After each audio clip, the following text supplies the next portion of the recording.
Hey everyone, it's Manny Garavito. Welcome to another episode of the Miami Comedy Podcast. I just came back from Nashville and I was getting some ideas. Every time I leave the Miami bubble, I always think to myself, man, some of these things would be great if we brought it to our city and made it even better. And by better, I mean profiting off the tourists. In this episode, we're going to be talking about what are some of the things that we can copy from the rest of America and bring it here to Miami. So one of the things that we can copy from the rest of America and bring it to Miami is country music. Now, hear me out. I know there might be a lot of people that would be against this, but let's take a break from the nightclubs. There already are some country bars in Miami. Who are we kidding? There's 4 of them now. Or at least they add a country night where people can learn a line dance, take a break from perreando. How many times do you go to a nightclub and then as soon as the music starts playing and people start getting lit, somebody just shows up and starts grinding on somebody?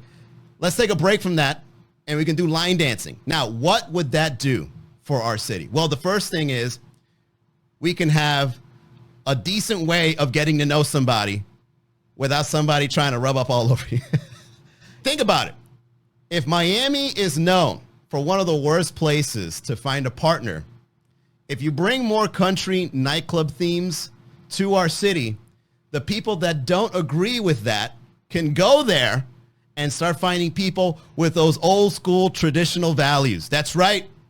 People with blue collar jobs, the working man. He's out there and he's trying to find a special someone that's not on OnlyFans, that appreciates the Lord, that'll put a ring on it, that'll sing you sweet songs about getting drunk in the back of his pickup truck. A lot of people in Miami have pickup trucks. We get along. People of Miami don't like it when they see people that look different than them. That's the same thing that country people do. Oh, this guy looks different. There's something about him I don't like. We get along. So why don't we get along with nightclubbing? Add more country nightclubs to our city and watch us make a difference in the landscape. Not only in dating, but in partying. Have you guys noticed that there's a lot of country things coming to our city? And it's not just nightclubs, it's also like festivals. I saw something in Tropical Park, there's like country festival or something like that. It's coming. You guys out there that don't like it, you can't stop this. We're starting to realize that America is a very country place. And every once in a while, you got to bring it down to a city like Miami. Why not? They're already in Key West. Of course, they just don't have the horses there. If seahorses were big enough, the people in Key West would be riding them. But they're not, so a yacht would do. So Miami's in the middle. You got Key West in the south. You got the rest of Florida and the rest of America in the north. It's just going to do this. It's going to go in. And it's going to succumb into Miami, and it's going to be part of the culture. I'm calling it right now. We're surrounded by country. It's only a matter of time before it comes to Miami and takes over. The next thing that Miami should consider picking up is we got to get an Amish culture. Now, once again, hear me out. We got to get an Amish culture in the city because, look, a lot of values are dissipating. We are called Vice City for a reason, or at least that's our pseudonym apart from the Magic City. We're full of vices, okay? We love our parties. We love our sexuality. We love our drugs. We love our phones. We love all that stuff. But if you bring the Amish, it just brings the balance right back. Incentivize Amish people to come here to Miami. Move them over to Homestead. Living off the grid. You give them some money. You give them some farmland. You give them a barn or something. They'll be more than happy to start their family here. And that there's some people out there that don't like the dating values that we have in our city. You just say, all right, well, if you don't want to date that OnlyFans model from Brickell, go on over to Homestead. I'm sure there's a girl that doesn't even have a phone, living somewhere. Go hit her up, get her father's approval, and start a family in an Amish culture. That's the only way to save the tradition that you're looking for. So if you bring Amish people to the city of Miami, you balance it out. We're back to normal. So when people start complaining, be like, all right, well, if you don't like it in Brickell, just go on over to Homestead. Plenty of horse and carriages. Okay, no Wi-Fi. No, so no one's on Tinder. No one's on the dating apps. There's no sliding in DMs when you're in an Amish culture. You start learning about picking fruit, raising animals. And you know what? That can even be a flex. While people are out there showing off with their convertibles and their expensive cars, Who's got a horse and buggy? You, because you're Amish. You imagine pulling up, somebody comes up with a limo that's rented.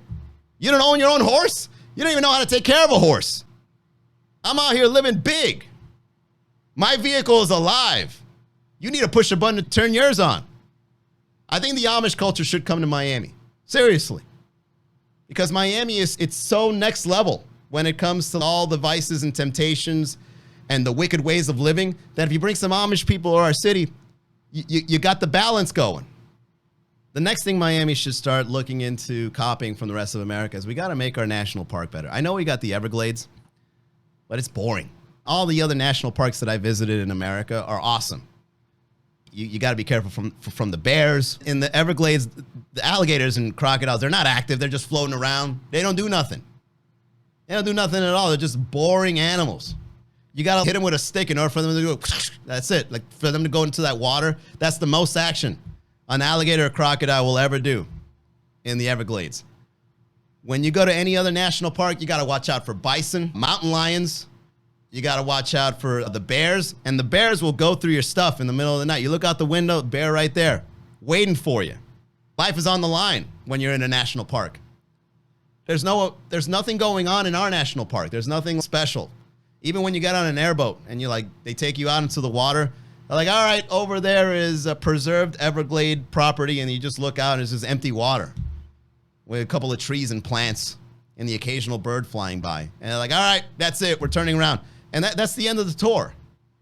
You can maybe take a walk. There's a lot of mosquitoes, so no one really sits on the benches or the chairs or whatever they have set up. So our national park definitely needs an upgrade. So I propose, why don't we look into building some cabins, but not just any kind of cabins. We're talking about party cabins. So instead of going to a bar or a lounge or a hotel lobby where you party, or when you rent out a mansion via Airbnb in Miami to party, you rent out a cabin in the Everglades and you party. And guess what? When you do that, there's no HOA, there's no association, there's no neighbors telling you to bring it down. You want to party hard in Miami? Go get a cabin in the Everglades National Park and party hard. No police officer is going to raid that party because they don't want to go through the trouble. They got to get off-road vehicles to get to you. So I highly recommend we upgrade our national park in the Everglades and make it more enticing, not only for the tourists, but even the locals that want to party. When I was in Nashville, I visited a place, I attempted to visit a place called Dollywood. And if you know Dolly Parton, she's a big country singer in Nashville. And she really made a name for herself. She had hit after hit. And even if they weren't hits, someone else would turn it into a hit and make it like a big thing. And so she would get like big royalties from her music. And she made so much money that Dolly Parton has a whole bunch of attractions in Tennessee, such as Dollywood. So another thing that I recommend Miami copy from the rest of America is you got to bring in theme parks from local celebrities and turn them into attractions. The same way there's a Dollywood in Tennessee is the same way Pitbull can start Dollywood here in Miami. And I'm not talking about a theme park like the Fair or Winter Wonderland or Santa's Enchanted Forest, none of that. I'm talking about like a real Miami-themed theme park where all the rides go on brand, all the things you buy as souvenirs, all the prizes, everything. Even the things you buy at the food trucks are all just Miami-oriented, just reggaeton playing the whole time. If Pitbull were to start this theme park, some of the things that I would recommend it do in order for it to stay on brand is when you do like the drop tower rides, when it goes up and then it drops, or the roller coaster that does the tips and turns, before the ride starts, everyone that's about to ride it needs to yell out "Dale" to let the carny know to get started with the ride. Dale! You push the button, that. So as you're terrified, fearing for your life, you got some of Pitbull's greatest hits playing in the background. Call it the Dolly Drop Tower, the Dolly Double Looper. Okay? Stay on brand. Even the gift shop can even include something like you walk into a studio and you can sing your own auto-tune song. And then Pitbull has a pre-recorded track and then he'll mix it in with you. And then you get a mixtape with you singing some lyrics and then Pitbull backing you up as a secondary. And then that is your own mixtape. And then you go around, you start sharing it with your friends, you start posting it online, you get to promote. So another thing that Miami should copy from the rest of America is it's got to have a museum that is similar. So like say, for example, like I know there's a History Miami museum, but maybe if they doubled down and they brought in like the interesting history of Miami, talk about all the sinister things that had to happen in order for this city to be established, particularly in the 80s. Okay? What are some of the most famous drug busts that ever happened in Miami? Let's talk about it. Let's take photos of it. Crime scene. Evidence in Ziploc bags. Lay it all out on display as part of the museum exhibition. Put it all on there. Let us know the real history of Miami. You can even start doing like wax statues of Scarface or some famous guy that was like a big drug dealer in Miami at the time. You could put in a boat that was confiscated by some of these people in the 80s. Why is that such a dark time? How did Miami become such a popular city? Miami should start implementing that strip where there's just bars lined up back to back, and they all serve affordable drinks. And it's a place where the tourists and the locals can go to, I guess, partake in Miami activities. But I know we have something similar like Ocean Drive. But Ocean Drive, it's just hotel lobbies, and then they price gouge the drinks. What these strip bars do is that they know you're going to go bar hopping, so they serve you like $8 drinks so that they can compete with the other bar that's serving $8 drinks. So if we update that and bring it to Miami and have maybe like a strip, maybe in an area that was once considered broken down, right? You just buy that whole road, and then you just set up bars back to back, make it affordable for everybody, and watch that take over Miami. Even if it's just one area, if it's known to be the most affordable place to go bar hopping, I guarantee you that it would be competitive enough to go against the more popular areas of the city. It'll compete against Wynwood. It'll compete against Brickell. It'll compete against Miami Beach. Find a strip where we can set up back-to-back bar hopping locations, affordable drinks. You can even have DJs playing there, like the local DJs. The only difference is that those DJs can then make money by taking in recommendations. That's what they did over in Broadway. You'd go in, you're on your fourth, fifth drink, you see a band playing. They got 8 songs on cue that are recommended, some song suggestions. You give them $100 bill, they're going to play your song next. And we're loaded in Miami, so we would pay something like that. But instead of it being a band, it's a DJ. Hey, man, play some of those great 90s hits that we loved back in Miami. If we come together as a city and set up a strip that is affordable with a bunch of DJs that take song requests, that area will be very competitive. We just got to find the location, and we got to find the bar owners, and we got to find the right price point. I visited New Orleans about 4 or 5 years ago, and Miami should start implementing more street parades, but we do it in our own way. I think Mardi Gras means Fat Tuesday, right? How about we have our own version of that and we call it Thick Thursday, because that's how we like it around here. And Miami's version of the Mardi Gras, aka Thick Thursday, instead of us throwing beads at women showing their breasts, we could throw like fake gold chains to women that have BBLs, right? That would be like our version of it. And instead of like floats going by in the street parade, we can be having a truck towing somebody's yacht. And instead of the people on there dressed as jesters or whatever that mask thing is, we're going to have people dressed up as old sugar daddies, waving at the crowd, bringing in baddies into the yacht. Those are the only ones allowed, right? Her boyfriend's not allowed to come in. Only the baddies can get on. Then she's on there, and she's waving with the fake gold chains that she's been collecting. And then they go on over to the water, and then they have the after party in the ocean. So it's very on brand. I also have a suggestion for the public transportation in the city of Miami. I know we're very stubborn when it comes to implementing an effective way to take public transport. I get it. We tried adding that bus lane on the expressway. No one's riding it, or at least I've never seen a bus take that express lane. And we don't want to build the Metro Mover to go from the east side to the west. So I think what we should do in the city of Miami is we should start implementing or incentivizing people that do party buses. and double down.